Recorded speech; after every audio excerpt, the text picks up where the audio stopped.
훈훈하더니 또 갑자기 오늘 좀 차가워졌죠.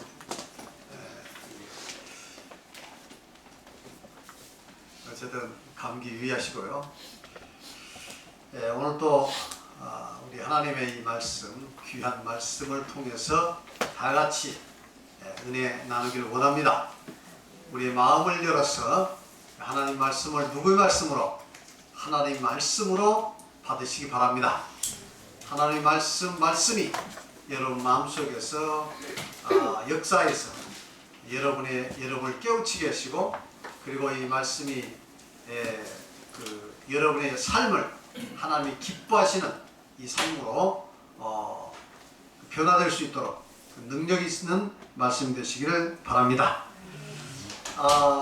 지금 십계명에 대해서 공부를 하고 있죠.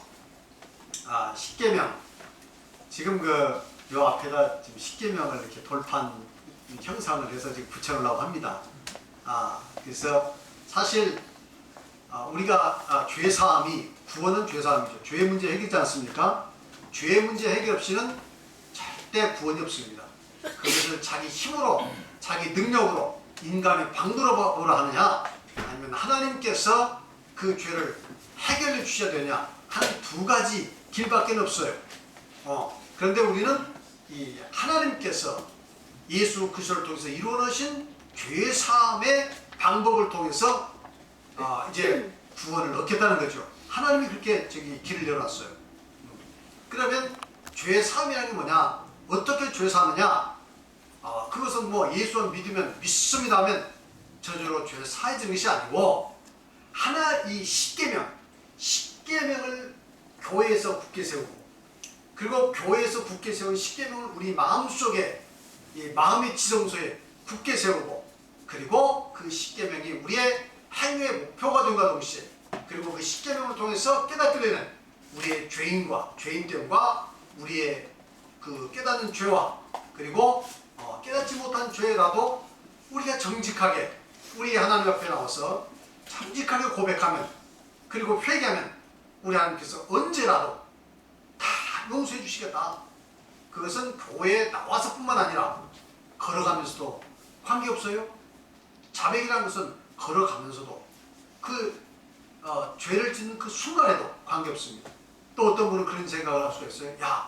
사람이 죄를 안 짓는다고 회개했다고도 또 죄를 짓는데 어떻게 하면 좋습니까?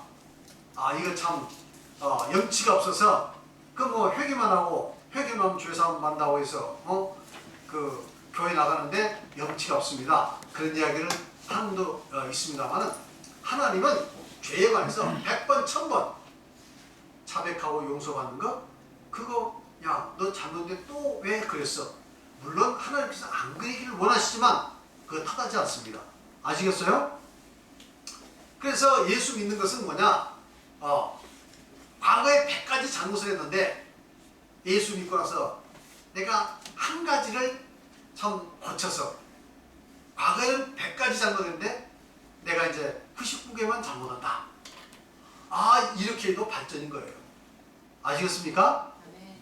믿습니까? 네. 그런 거지. 예수 믿는다고 해서 갑자기 100가지 잘못한 거 절반으로 줄어본다든가 그럼 좋겠죠. 아니면 아예 죄를 안 짓고 완벽하게 살 수 있다든가 그렇게 할 수는 없습니다. 그러니까 가급적이면 예수 믿는 사람이 우리의 과거의 잘못을 많이 돌이키고 빨리 돌이켜서 조금 더 과거보다 더 선하게 이렇게 많이 변화되면 좋습니다. 완벽하게 변화되면 좋습니다. 그러나 그렇지 못한다 하더라도 하나님께서는 여러분을 이 하나님 앞에 나와서 우리 죄를 자복하는 그 모습을 정말 귀하게 보신다 하는 것을 믿으시기 바랍니다. 다만 하나님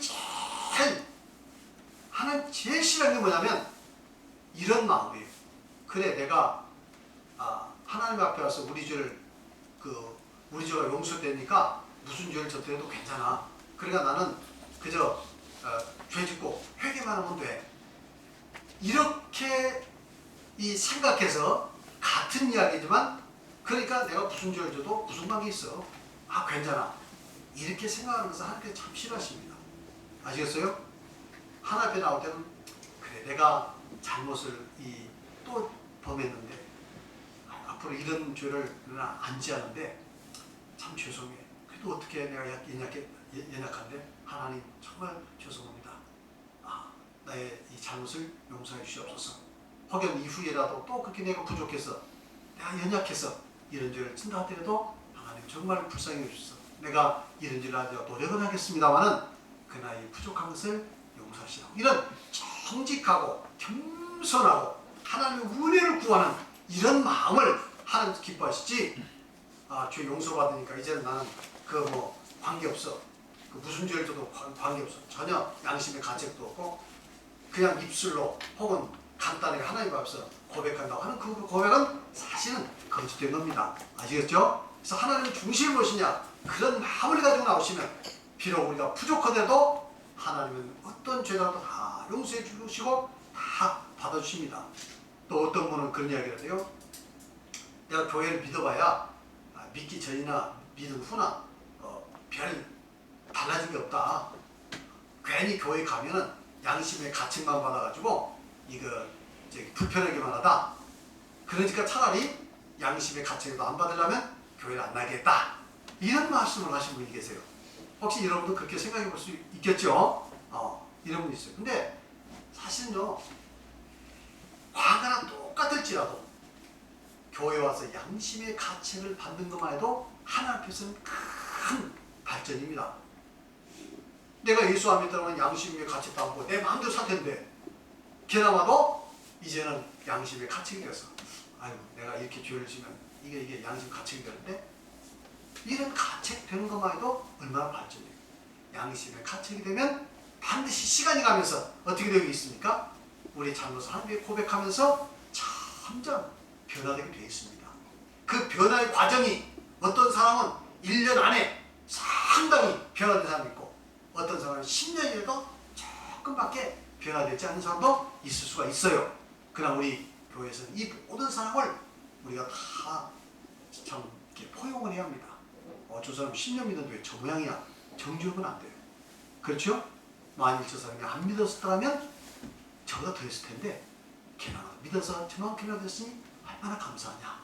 이렇게 넓은 마음으로 여러분 포용할 줄 믿습니다. 특히 지도자들은 그런 마음이 있어야 돼요. 지도자들은 10년 믿었는데 왜 저 사람이 저밖에 안 돼?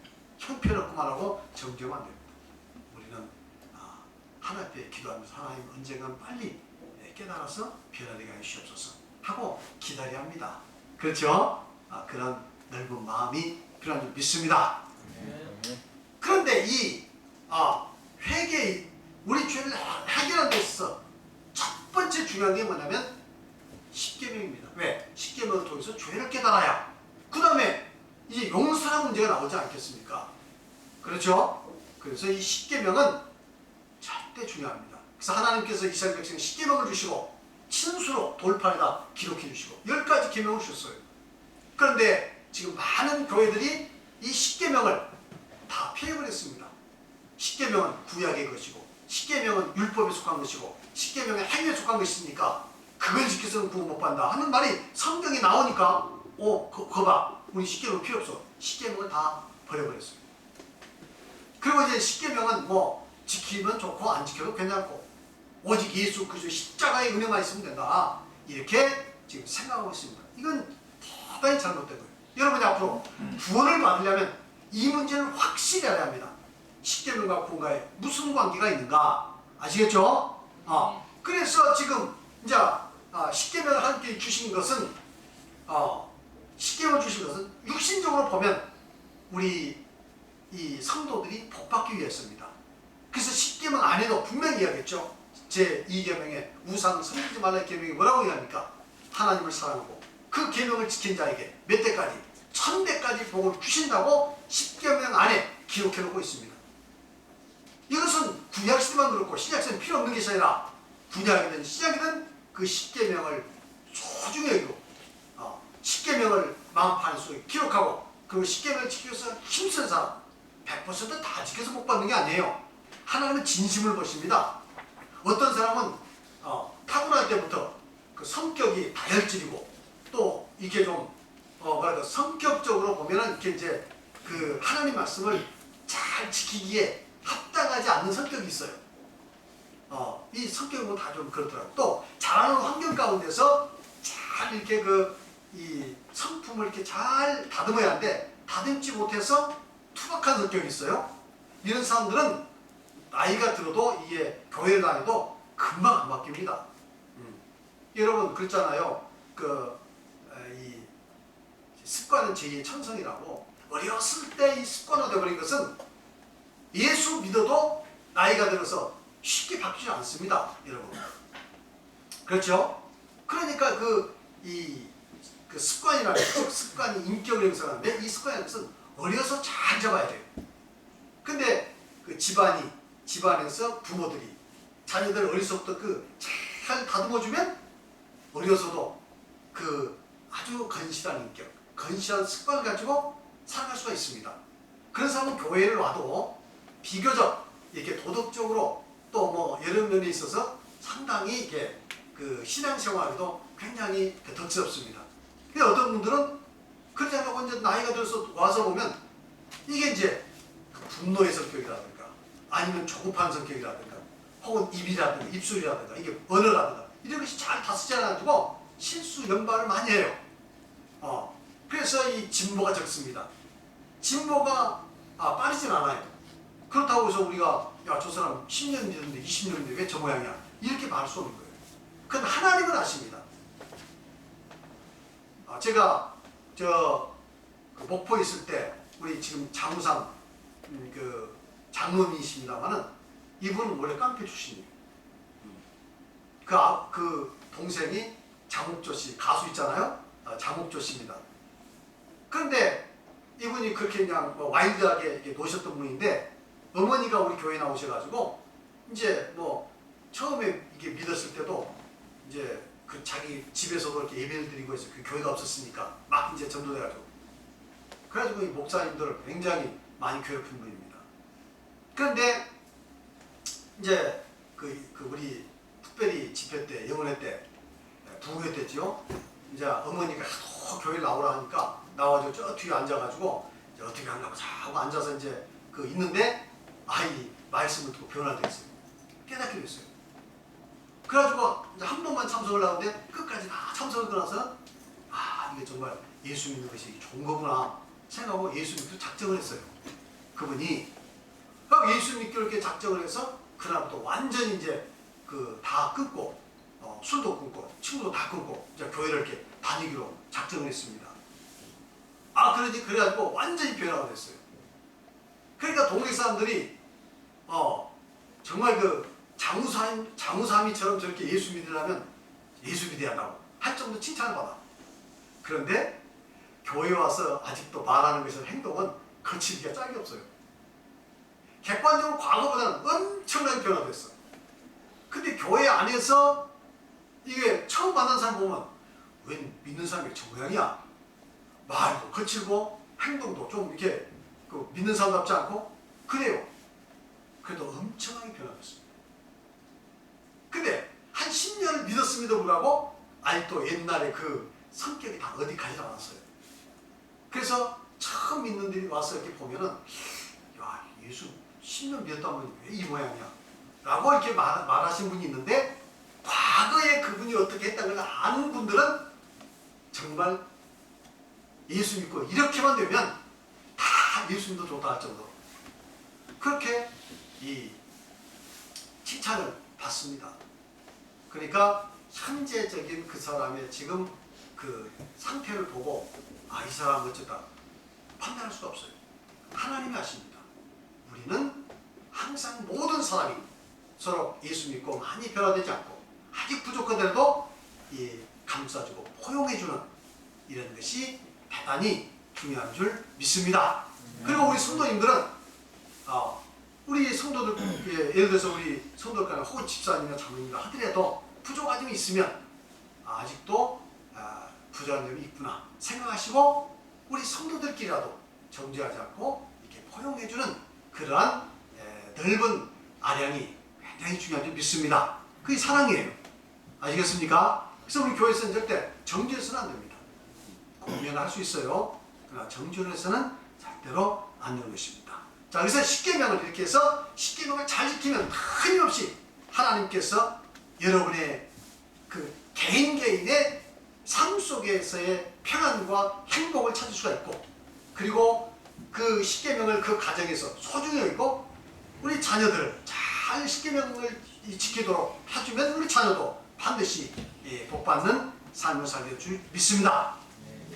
그러면 이제 십계명을 그 삶의 관점이 아니라 삶의 관점에서는 우리가 복을 받도록 해주시는데, 이제 삶의 관점이라 구원의 관점에서 한번 살펴보도록 하겠습니다. 어떤 관점이요? 구원의 관점. 이게 중요하잖아요. 이것을 우리가 깨달아야 하잖아요. 사실 십계명과의 관계 속에서 죄사함을 깨닫는 것, 이것이 진짜 복음입니다.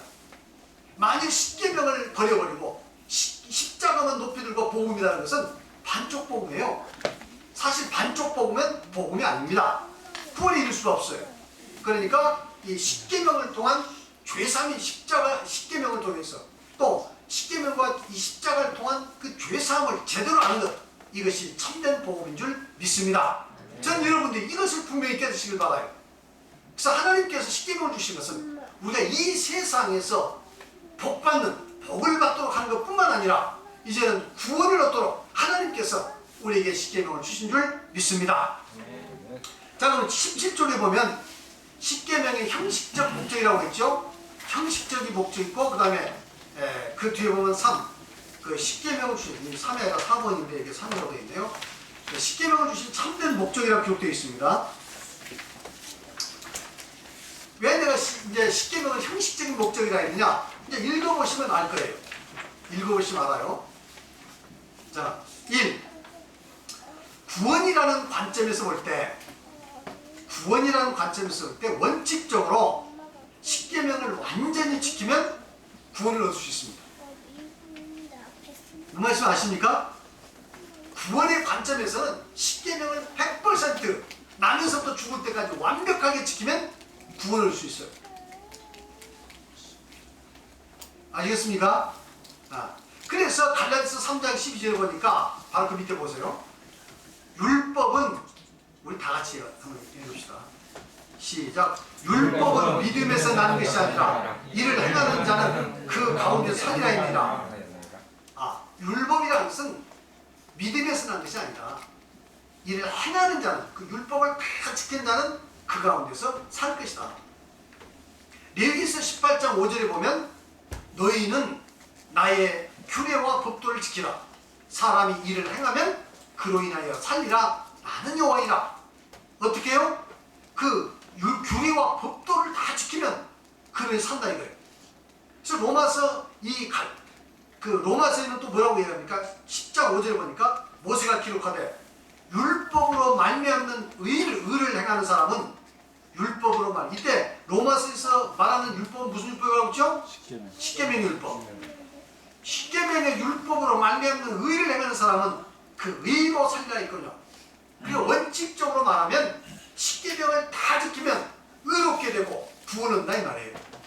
아시겠습니까? 아시겠어요? 근데 이제 2번이 중요합니다. 그러나 인간은 누구도 십계명을 완벽하게 지켜 의롭게 되어 구원에 이를 수가 없다 이 말이에요. 십계명이 너무 완벽해서, 상대적으로 우리 인간 너무 불안하기 때문에 이것을 완벽하게 지키면 구원 얻는데, 이 십계명을 우리 인간은 절대로 다 지킬 수가 없다. 따라서 구원에 관한 십계명을 통해서 우리가 의를 이룰 수 없고 구원을 받을 수 없다 하는 이야기입니다. 이 세상에서의 복음을 할 수 있지만 절대 구원받을 수는 없다는 거예요. 아시겠습니까? 그래서 갈라디아서 3장 11절 보니까 다 같이 갈라디아서 3장 11절 시작. 또 하나님 앞에서 아무나 율법으로 말미암아 의롭게 되지 못할 것이 분명하니 이는 의인은 믿음으로 살리라 했습니다. 의인이 믿음으로 살리라 했습니다. 아무나 율법으로 말미암아, 이때 율법 무슨 율법이요? 십계명의 율법. 물론 여기에는 갈라디아서에 보면 포괄적으로 모세 율법도 다 포함되어 있습니다. 어쨌든 율법으로 말미암아 의롭게 되지 못할 것이 분명하다 이거예요. 맞습니까? 그러나 이 세상의 모든 종교는 어떻게 이해합니까? 선을 행하면 구원한다. 입산수도로 해서 인간의 모든 욕심을 다 끊어내면 구원을 줄 수 있다. 이야기하지 않습니까? 맞나요? 안 맞나요? 우리 법정 스님도 무소유. 아무것도 갖지 않는다 이거죠. 그 정신은 대단히 훌륭합니다. 정말 현대같이 이렇게 그 금전 만능주의가 팽배해가지고 그냥 소유로 그 인생의 목적을 삼고 소유로 삶의 의미를 삼고 그리고 그 소유 자체가 그 사람의 이 가치로 평가되는 이 세상에서 우리 그 욕심을 덜어내고 우리의 그 무소유 정신을 좀 우리가 이 세상에서 구현할 수 있다면 이 세상이 얼마나 따뜻해지겠습니까? 그렇죠? 이 법정 스님 이야기를 내가 필요 이상 그만큼 소유하면 그만큼 다른 사람에서 뺏어와야 한다는 겁니다. 그렇죠? 내가 더 많이 소유한 만큼 다른 사람이 더 많이 고통을 하는 것이다. 그러니까 가급적인 욕심을 덜어내라. 참 얼마나 귀한 말씀이에요. 우리 모든 국민들이 저는 그와 같이 좀 욕심을 많이 버리고 서로가 나눠가지면서 이런 복지사회가 됐으면 좋겠어요. 극한 경쟁 속에서 탄압되어가지고 좌절하고 절망하고 고통스러운 사람이 적어지고 모두가 다 가끔 다 같이 좀 이 노력에 살면 다 같이 평화롭게 잘 사는 나라가 됐으면 좋겠습니다. 그러나 현실은 그렇지 않아요. 그러나 완벽하게 무소유로 살 사람이 누가 있겠습니까? 만일에 법정 스님같이 살아야 구원을 얻는다면 여러분 우리는 얼마나 절망적이겠어요. 이 세상에서. 그렇잖아요? 그러나 그 스님만 해도 100% 무소유로 살 수는 없었습니다. 그렇죠? 노력을 한 그 노력에 대해서 우리가 정말 존경이 받지 않지만 어떻게 100%? 불가능한 거예요. 자, 그래서 이 율법이라는 것은 절대 율법을 다 지켜서 우리 인간이 어떤 노력을 다해도 인간 의롭게 될 수가 없는 거예요. 절대 의롭게 될 수 없는 거예요. 갈라디아서 2장 16절에 보니까 그러니까 그렇게 이야기합니다. 사람이 의롭게 되는 것은 율법의 행위에서 나는 것이 아니오. 무엇의 행위에서? 율법의 행위에서 나는 것이 아니오. 오직 예수 그리스도를 믿음으로 말미암은 줄 아는 거로 우리도 그리스도 예수를 믿나니 이는 우리가 율법의 행위에서 아니고 그리스도를 믿음으로써 의롭다함을 얻으리함이라. 율법의 행위로서 의롭다함을 얻을 육체가 없느니라. 율법의 행위로 의롭다함을 받을 육체가 절대 없다 이거예요. 인간은 극단적인 고행과 극기를 통해서 뭔가 의롭게 위해서 노력하지만 그 사람들은 그렇게 사는 사람에 대해서 존경하고 박수를 치지만 그러나 누구도 인간의 힘과 인간의 노력으로는 절대 의롭다함을 얻을 수 없다. 이것이 성경의 이야기예요. 그래서 로마서 3장 10절에 보니까 기록된 바 의인은 없나니 하나도 없으며 의인은 없나니 하나도 없으며. 그래서 하나님의 관점에서 볼 때 그 십계명의 그 완벽한 의의 관점에서 볼 때 인간이 의롭게 될 사람은 아무도 없다. 의인은 없다 이거죠.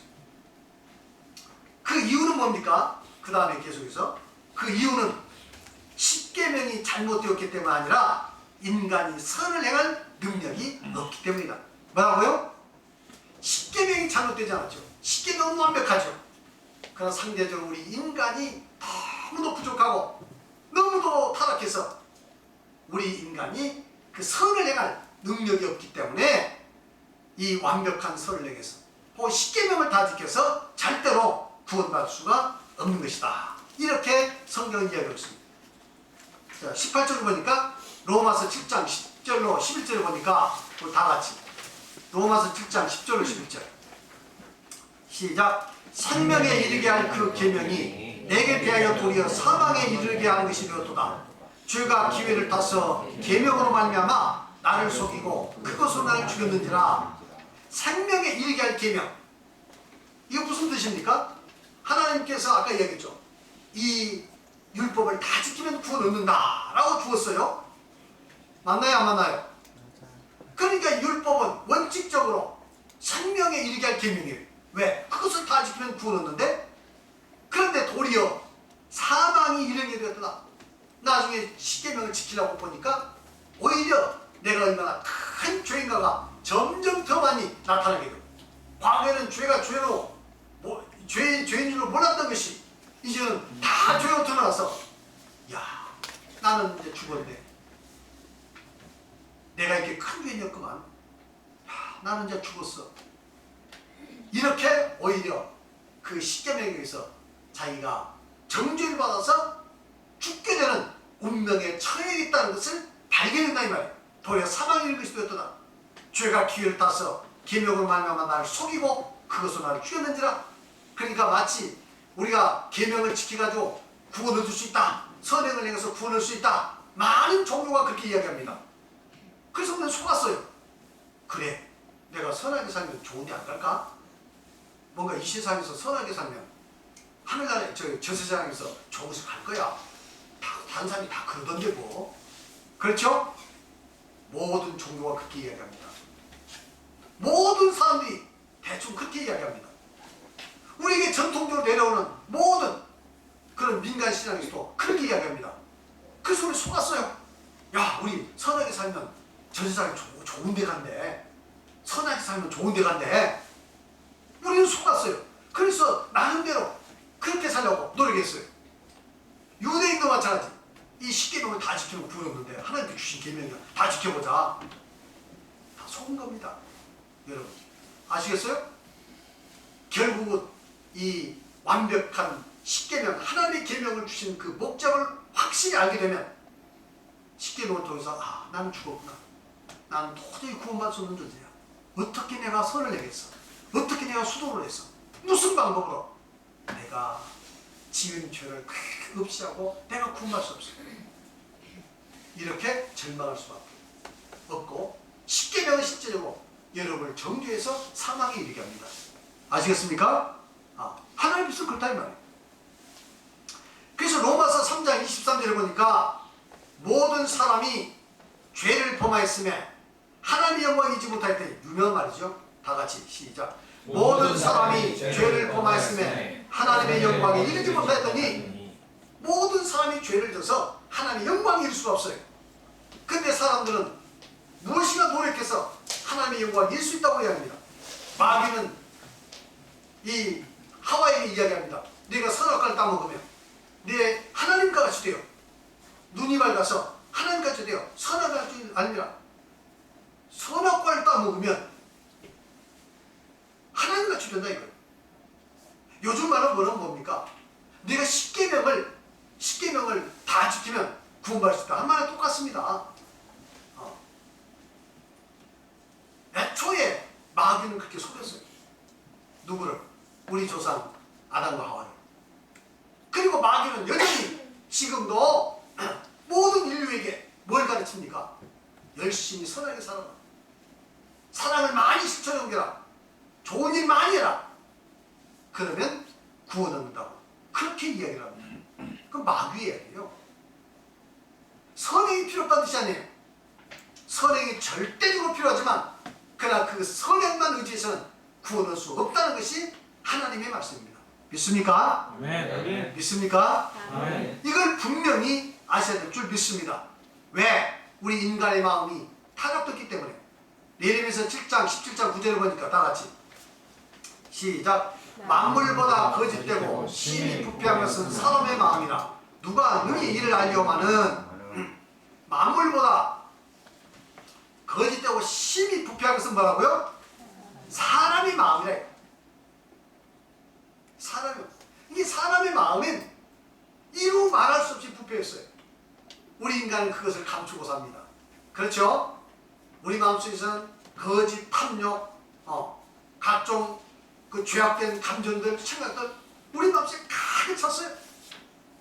그것을 우리는 필요에 따라서 그것을 감춰서 제법 우리는 선한 척하고 살고 있습니다만 우리 인간의 마음은 이와 같이 타락되어 있다, 부패되어 있다.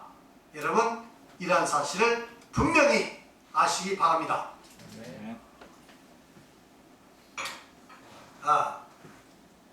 그 다음에 이제 이미 예레미야서 2장 22절에 이게 2장 예레미야서 주 여호와가 말하노라 네가 잿물로 씻으며 수다한 비누를 쓸지라도 네 죄악이 오히려 내 앞에 그저 있으니. 이거 지난번에 설명드렸던가요? 네. 제가 여기까지 설명을 했습니까? 앞에까지 설명을 했는데. 네. 그 다음에 이제 예레미야 13장 23절 구수인이 그 피부를 표범이 그 반열 변할 수 있을지니 악에 익숙한 너희도 선에다 수시라. 그러니까 흑인이 자연적인 방법을 통해서 그 까만 피부를 희게 할 수 없듯이, 그리고 표범이 그 반점을 자연적 방법으로 없이 할 수 없잖아요. 그것처럼 우리 인간이 죄악된 우리 성품을 절대 바꿀 수가 없는 것이다, 이렇게 말하고 있습니다. 그래서 형식적 노법이라 정했다. 자, 그다음 3번 십계명을 완전히 지켜 구원을 얻어야 하는 의무 아래 있는 자를 율법 아래 있는 자라며 이를 지킬 수 없기 때문에 저주 아래 있는 자라 한다. 성경은 뭐라고 얘기합니까? 바로 십계명을 완전히 지켜서 구원을 얻어야 할 의무 아래 있는 자를 율법 아래 있는 자라 이게. 율법 아래 있는 자. 아시겠죠? 다행히 쳐다보세요, 저를. 허리를 쭉 펴시고. 네. 그렇죠.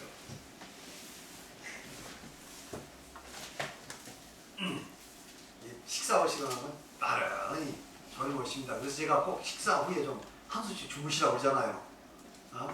다 주무셨습니까? 네. 왜냐하면 말씀을 잘 들으시려면 한숨 주무셔야 돼요.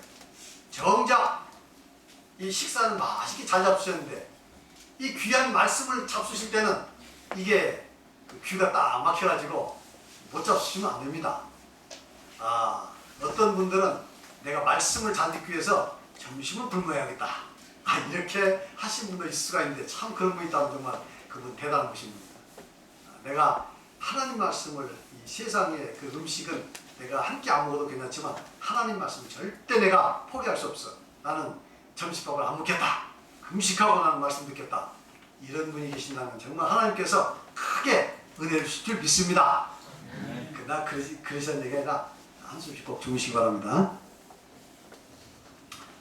자, 그러면 갈라디아서에서 4장 2절 3절로 보니까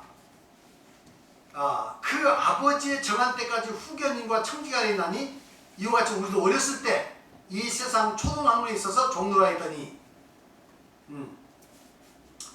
이건 뭐냐면 이제 그 이스라엘 백성들이 1500년 동안 율법 아래 있었어요.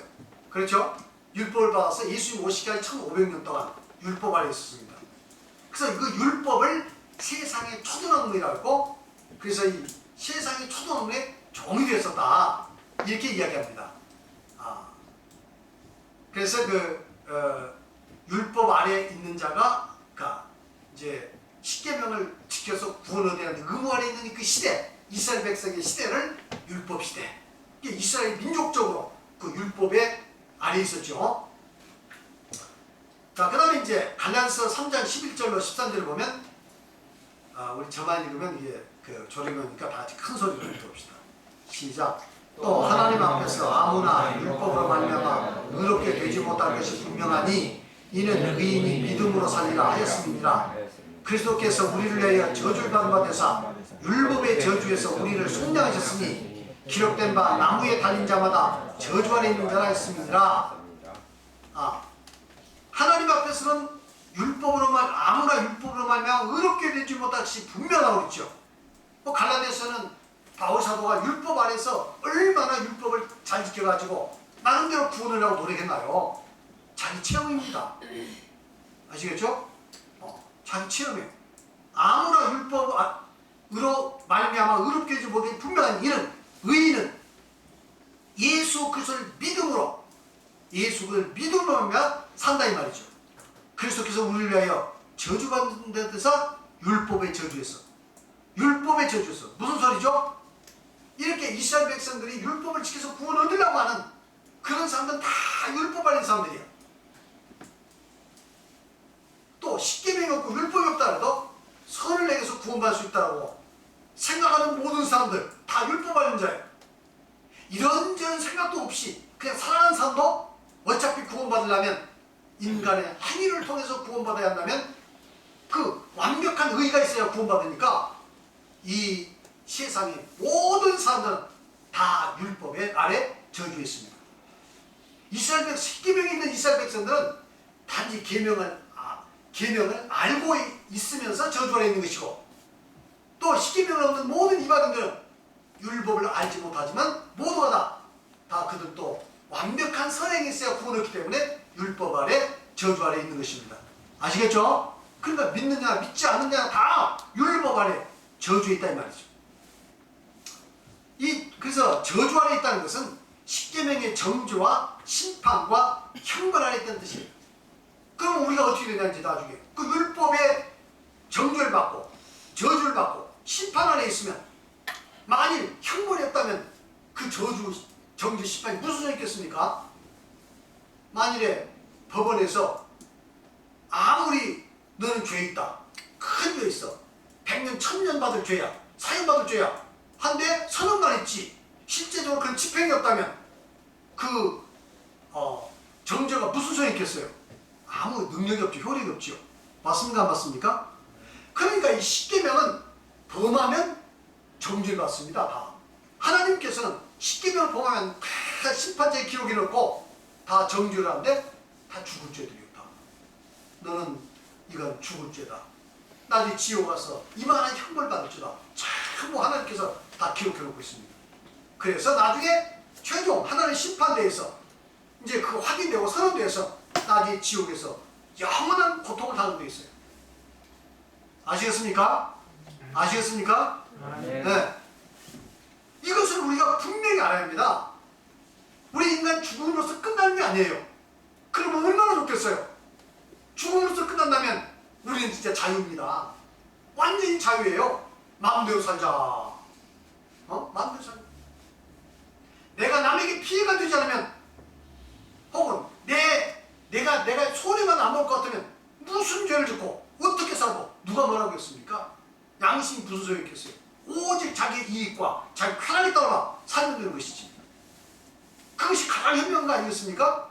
맞나요? 안 맞나요? 맞나요? 맞나요? 그렇습니다. 죽어서 심판이 없다면 우리는 그렇게 사는 것이 사실상 이론적으로 따지면 가장 현명한 것입니다. 뭐하려고 고행을 하고 뭐하려고 사람이 이 손해를 보고 감수하고 고통을 감수합니까? 어떻게든지 내가 이 세상에서 그 내 이익과 쾌락을 극대화하기 위해서 우리가 이 양심도 저버리고 살 수 있는 거 아니겠어요? 그러나 그것으로 끝나지 않는 거예요. 성경에서 한번 죽어서 사람이 정하신 것이요, 거기는 심판이 있으니 반드시 심판이 있다. 따라서 우리는 그 심판이 있기 때문에 우리는 이 하나님의 그 정죄를 우리가 해결하기 위해서 지금 예수님을 믿고 죄 용서받기 위해서 이 앞에 나온 줄 믿습니다.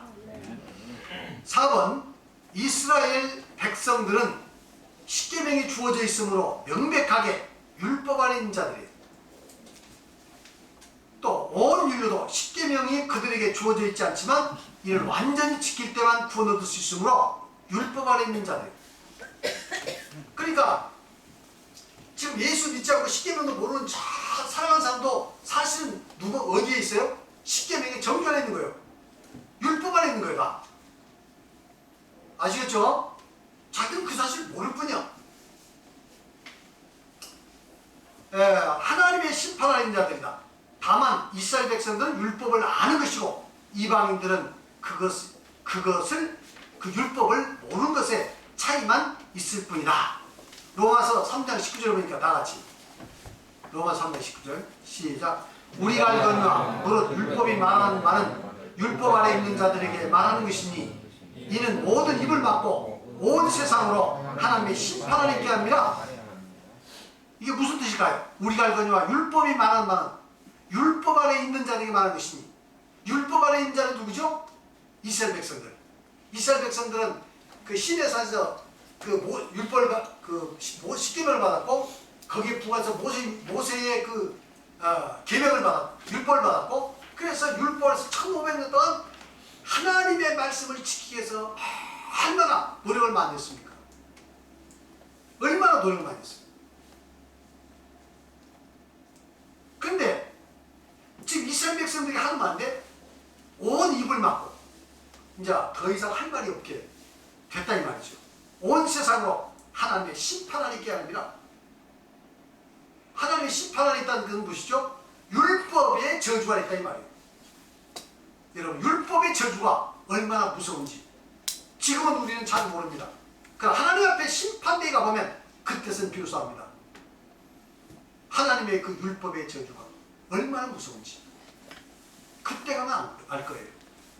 우리는 그때 가서 이를 갈며 슬피 울며 지옥에 던져지기 전에 미리 깨닫고 우리는 이 모든 문제를 해결해서 정말 우리는 마음의 평안과 감사와 기쁨이 넘치는 그야말로 구원의 광경이 넘치는 삶을 살 줄 믿습니다.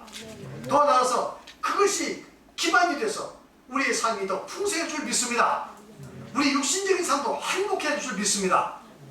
우리 육신적인 삶이 진정으로 행복한 길은 바로 이 하나님의 구원, 참된 구원을 바로 깨닫는 데 있는 줄 믿습니다. 그러나 아직도 사람들은 어리석게도 이렇게 하나님의 참된 구원을 통해서 참된 행복을 얻으려고 생각하지 않고 아직도 세상의 것으로 우리의 마음을 채워서 우리를 행복해 하려고 하는 사람들이 얼마나 많습니까? 믿는 사람 중에도 그렇다고. 그것은 사실 어리석은 겁니다. 믿는 사람은 그런 것으로 채워서는 우리 행복해질 수가 없어요.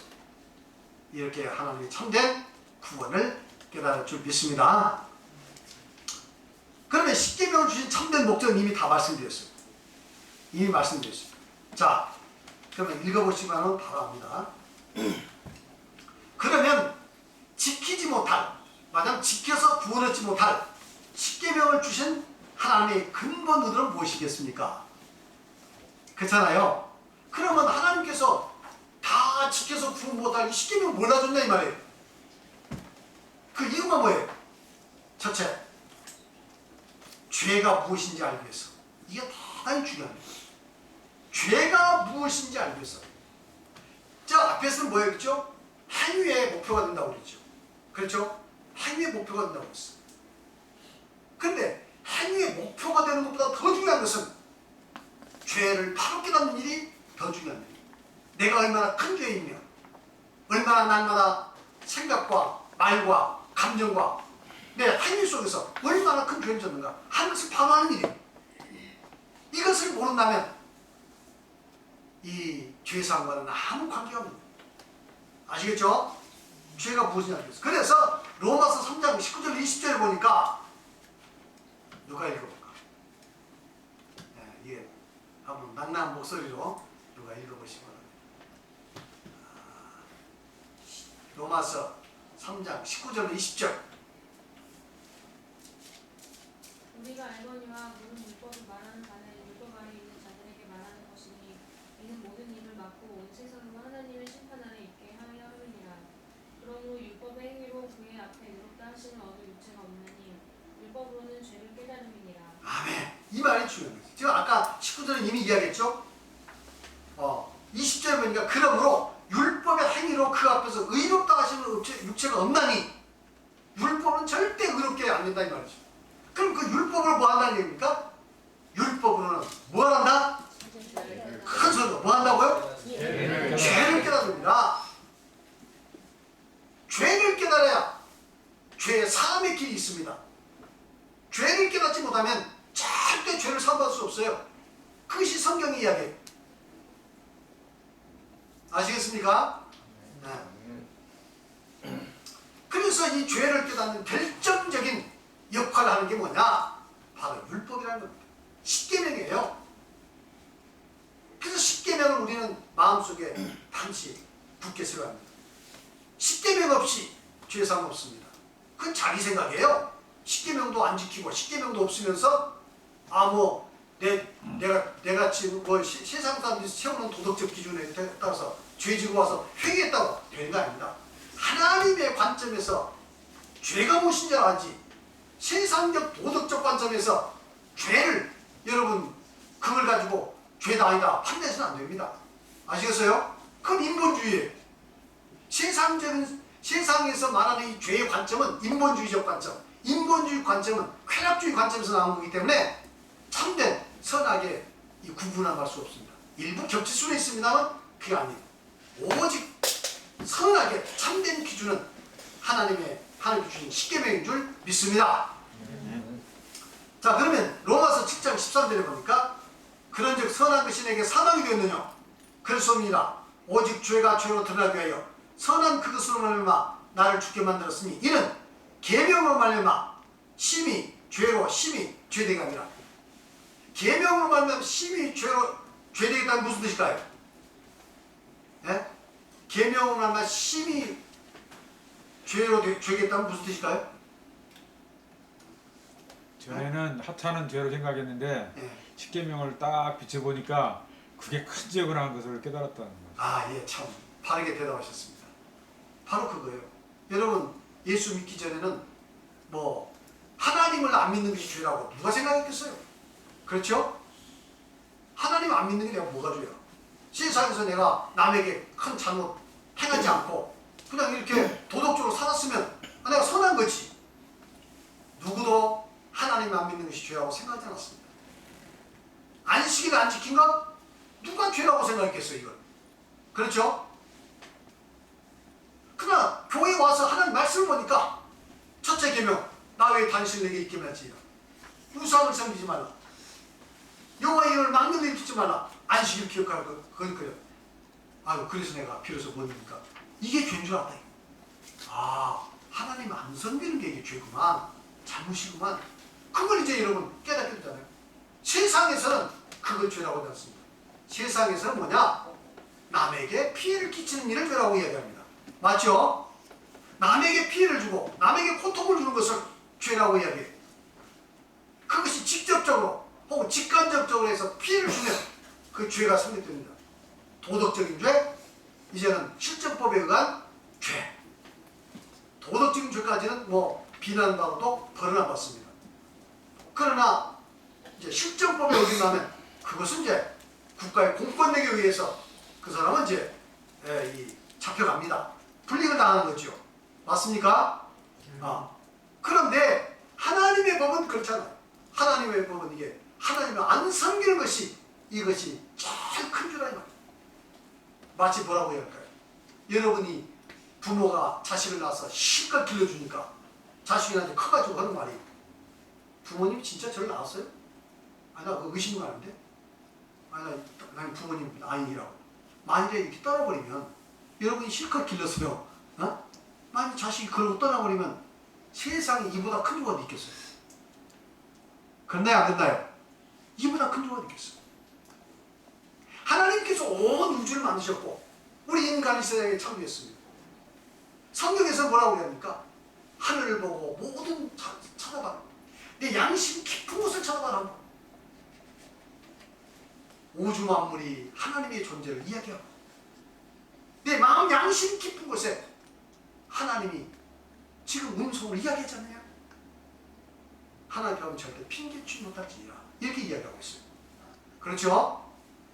그러니까 하나님 안 섬기는 것은 나중에 하나님 앞에 가서 보면 이것이 제일 큰 죄라는 것을 알게 됩니다. 그러나 세상의 사람들은 죄라고 생각하지 않습니다. 안 믿는다. 아무튼 그게 무슨 관계 있겠어요? 하나님에 가봐야 되지. 그러나 이제 우리는 하나님을 알고 이 성경 말씀을 깨닫고 보니까 그렇다. 천지만물을 창조하신 그 하나님을 알고 깨닫고 믿는 것이 이게 가장 중요한 거구나. 그리고 내가 그 하나님을 잘 섬겼을 때 내가 이 세상에서 진정한 행복과 삶의 의미를 발견할 수 있고 그리고 내가 영원한 죄 용서받고 영원한 하나님 할 수 있구나. 이것이 여러분 믿어주시면 여러분 복 받을 줄 믿습니다. 네. 여러분 그래서 잘 믿으시기 바랍니다. 그 다음에 그래서 이제 그 과거에는 예수 믿기 전에는 별로 큰 죄인 줄 알았더니 와서 보니까 이것도 큰 죄고 저것도 큰 죄로구나. 죄로 심히 죄가 되게 하는 계명은 이렇게 죄를 밝혀냅니다. 마치 어둠 속에서는 이게 먼지가 아무리 많이 있어서 먼지가 있는지 모르잖아요. 맞나요, 맞나요? 근데 한 줄기 구멍이 있어가지고 햇빛이 쫙 비치니까 우리는 어둠 속에서 아무런 그 먼지도 발견이 못하는데 한 줄기에 그 햇빛이 들어보니까 그냥 먼지가 가득해요. 그러면 그 빗줄기 속에서 보이는 먼지를 보면서 야, 여기는 먼지가 이렇게 많았구만. 무슨 생각을 합니까? 여기 있으면 안 되겠네. 환기를 시키든 내가 도망가든 해야겠네. 그러니까 아니겠어요? 맞나요, 안 맞나요? 마찬가지요. 우리는 뭐가 죄인지도 모르고 있었는데 십계명을 통해서 비로소 무엇이 죄인지 알고 내 마음속에 어떤 것이 죄인 것 확인 깨닫게 되고 내가 과거에 행했던 모든 행동들에서 이런 것들이 죄였구나 항상 알게 되면서 이제 어떤 생각합니까? 다시 어둠 속으로 가겠다는 생각하겠어요? 에이, 저기 빛을 차단해보면 되지 뭐. 그리고 뭔지 안 보이니까 괜찮잖아? 빛을 차단하시겠습니까? 아니면 그 먼지 구덩이에서 빠져나가시겠습니까? 뭘 하셔야겠어요? 뭘 하시겠어요? 빠져나가. 먼지 구덩이에 빠져나가셔야지. 빛을 차단하고 나서 먼지 안 보인다고 그 먼지 구덩이 있어서는 안 되잖아요. 근데 사람들은 어떻게 합니까? 빛만 차단해버리면 마음 편하다 이거야. 어? 먼지 구덩이겠지만 마음 편해. 그래서 지금 폐병이 들어가지고 온 지금 폐가 썩어 들어가고 있는데도 불구하고 지금 마음이 편해요. 그러면서 나는 기침 콜록콜록한데 왜 기침하지? 왜 기침하지? 감기약이나 먹어볼까? 지금 이 폐가 썩어서 죽어가는데 감기약만 먹고 있으면 되겠습니까? 그렇죠? 그러니까 빨리 그 하나님께서 이 햇빛을 주신 것은 뭐냐? 바로 계명이에요. 죄가 무엇인지 우리 마음속에 확실히 밝혀서 그 다음에 어떻게 해요? 이제는 빨리 죄의 문제를 해결할 수 있는 곳으로 가라고. 그것이 바로 뭡니까? 예수 그리스도 십자가 아닙니까? 하나님의 은혜 아닙니까? 은혜 속에 들어오면 이제는 이 모든 죄의 문제가 해결될 줄 믿습니다. 네.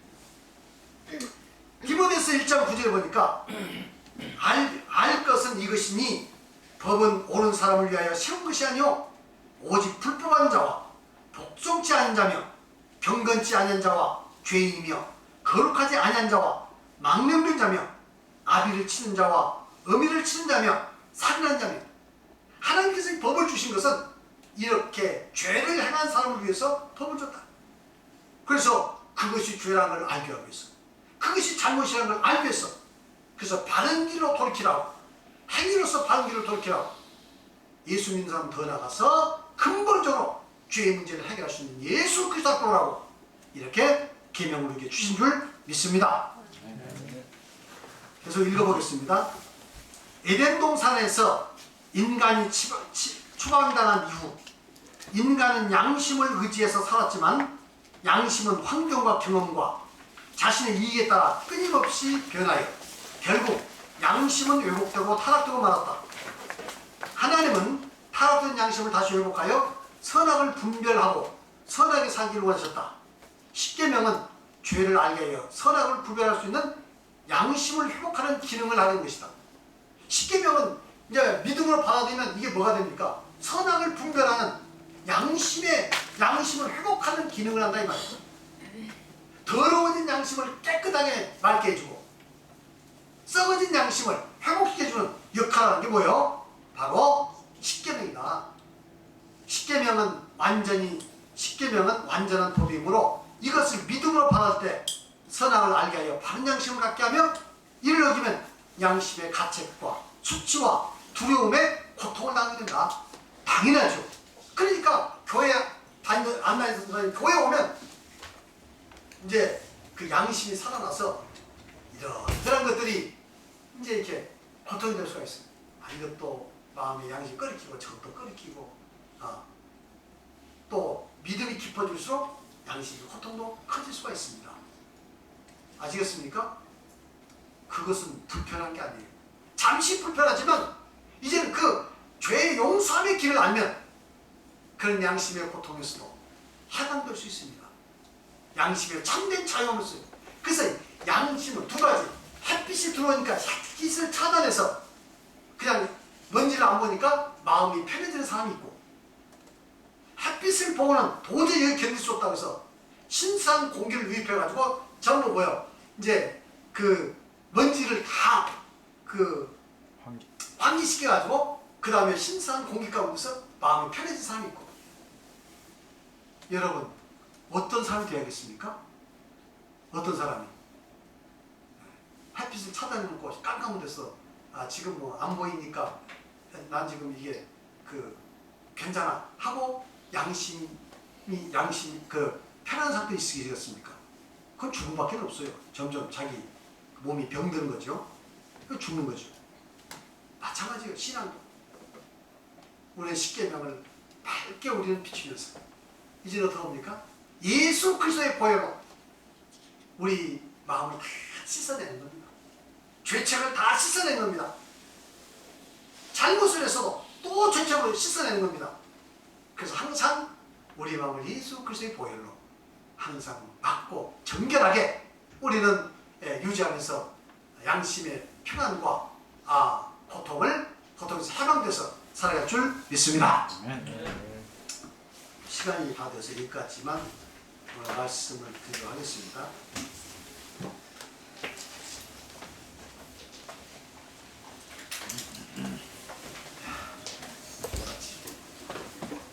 자, 기도하시겠습니다.